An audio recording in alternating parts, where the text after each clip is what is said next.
And this is a best of 5, so Obey could seal the series with this next map.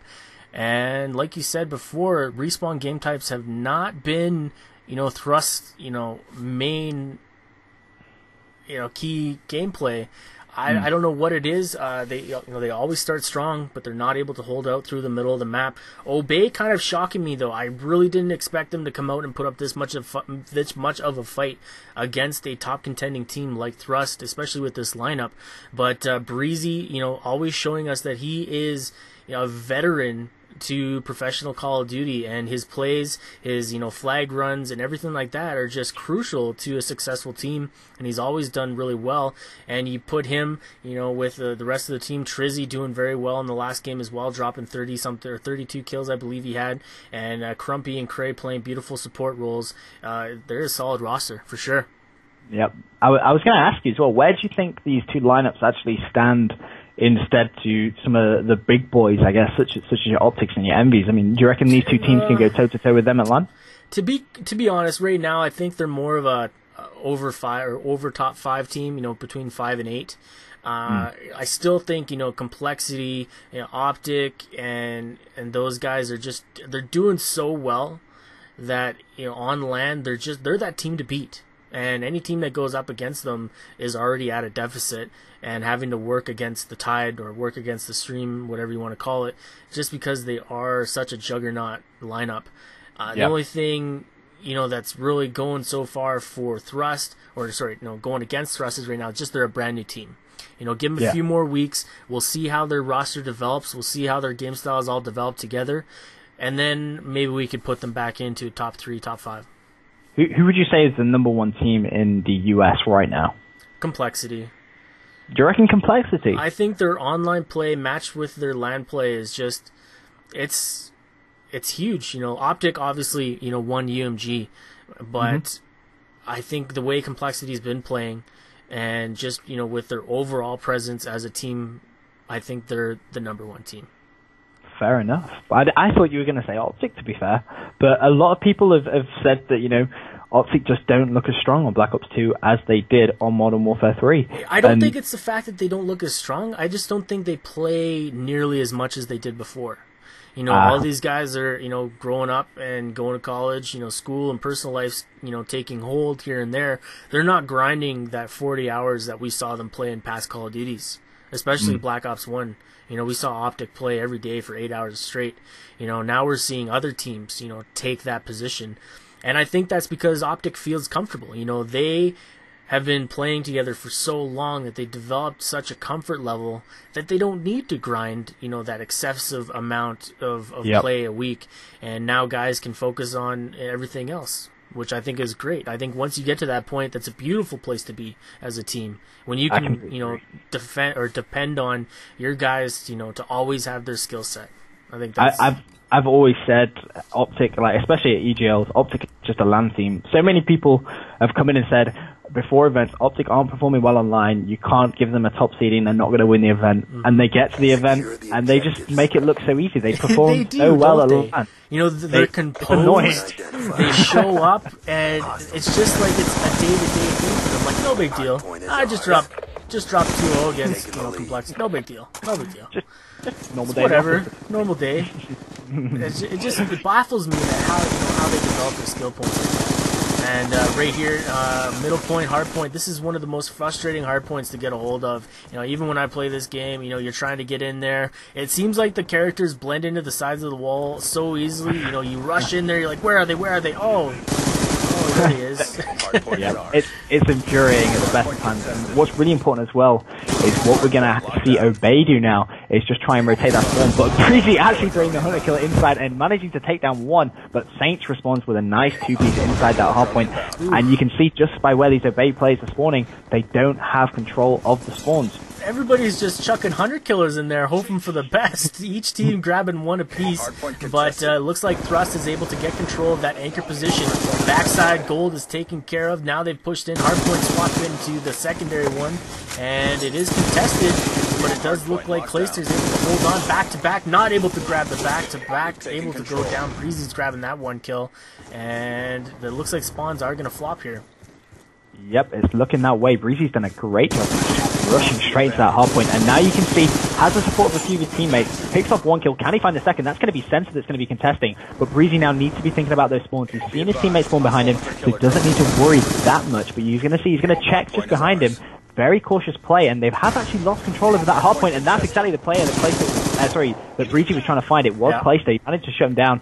Now he's going to try and contend this hard point. Sees one more. That was Saint, but Saint's getting a crucial kill right there for Thrust. Absolutely, that was the kill to make or break this hard point. Now it's going to force Obey to just leave this one alone, go set up for the next one.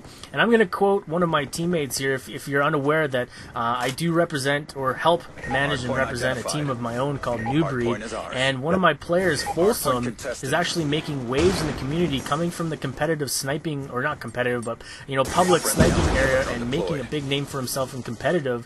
He said to me the other day, finding an anchor player is by far the most hard thing to do in this game. And he was saying specifically, I would rather play 3v4 in a game and just have my anchor get no kills but give me good spawns. To be honest, I completely agree with that. It is the most crucial role in the entire game, and if you have that one player in your team that can gel and is fantastic at CTF, fantastic at S&D, and knows exactly how to dictate the spawns in hardpoint, because it isn't as easy as everybody thinks. No, it's not just to go sit in a spot and hold it down. No. You're going to be attacked constantly. Their anchor players are going to be on the run looking for you each and every time. You've got to be able to manipulate spawns based on where your teams are, or your team is at as well. So there's so many dynamic parts of playing an anchor that makes it more important than your objective player. And traditionally, we've never seen that in past Call of Duties. And I just want to say something real quick. The War Machine, the grenade launcher, God. really? Oh god, oh god. This is I'm not even. I don't even think I'm allowed to say the words that bring to my mind. It's just it's a horrible, horrible thing. I dislike it greatly. It's a horrible thing. God drowns a kitten every time somebody uses a War Machine. Exactly that. I couldn't have put it better if I tried. It's just a despicable thing, and to be honest, he deserves to be just slapped across the face. I'm sorry, Thrust people. I know we're cheering on for Thrust right now, but Saints busting out the super tube. I can't look at it with a straight face. Like, that gun is just easy mode, but unfortunately it didn't give him the kill there. Flak Jacket saving Mr. Cray's life as he's able to put some rounds back into Saints and take control. And look how early on Obey chose to just leave that last hardpoint and just move over and structure themselves in position for the next hardpoint. And it looks like they gave up a little bit too early. I would have thrown a couple more people at the previous hardpoint, at least try to contest it. And you don't want to give teams back-to-back hardpoints. You want to stop them and just make sure, obviously if they lost Debo, they should have set up and made sure they stopped the run there. This is exactly what we saw in the first game of Hardpoint, if you remember. We saw Thrust in the lead, and then they did exactly that. They lost control over 2 Hardpoints back-to-back, and before they knew it, Obey had all the momentum in the game, and they managed to take that victory with a fantastic comeback. And you can see Obey setting up on the next hardpoint, and they just got destroyed. That's a smart move. Obviously they weren't in position to keep hold on the bar hardpoint. So what did they do? They backed up, they transitioned, they realized that the loss was there before they could make it. And now they're just setting up for position, trying to get a hold of this second hardpoint. And I think that's what they need to do. This is exactly what we saw in the first hardpoint map of the Mapper series. And it's coming back to haunt Thrust, I think, right now. Look at this. Beautiful plays from both Crumpy and Breezy, taking out both objective players, moving in from the side and the center.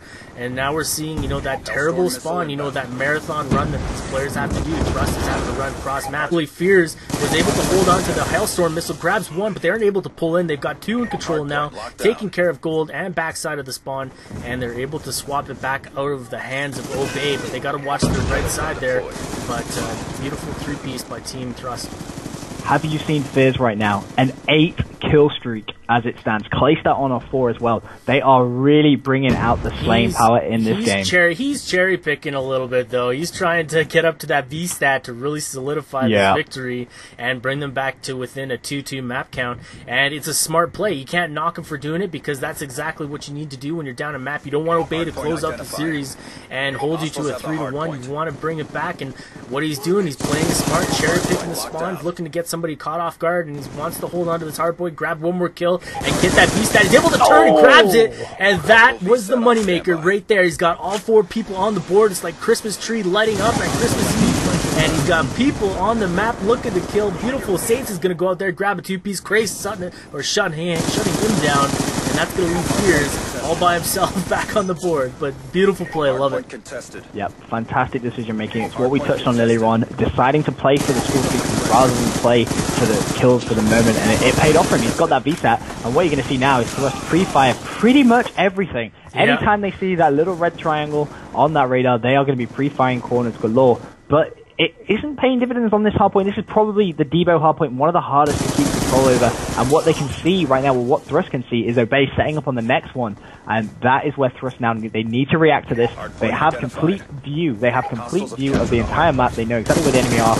They need to try and make moves and control this next hardpoint. So the VSAT did finally expire, but they do have a good look on where the spawns are popping for Obey. Trizzy's able to walk in, grab a nice 2-piece. Saints able to respond, contested on the hardpoint. We're coming down to the wire, 225 to 108 in favor of Thrust. 20 more points, and that's going to seal the deal here. And that's going to bring it back to a 2-2 all map count. And beautiful double piece. Is he going to grab it? He's looking for the last kill. Crumpy walking in and saving his life. Fears goes down. And that was a nice exchange back and forth at the back of the map. And now we're seeing Thrust trying to just set up for this last one and close out the map. That was so very, very close.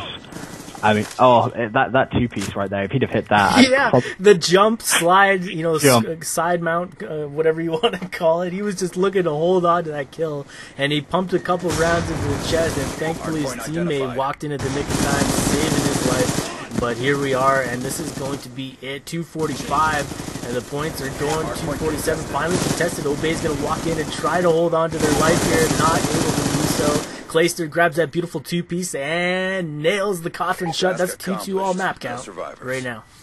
It would come down to the wire, wouldn't it? I mean, we've just seen such a close series. I mean, it seemed like Thrust walked the S&D. They just completely walked it. They made it look so simple.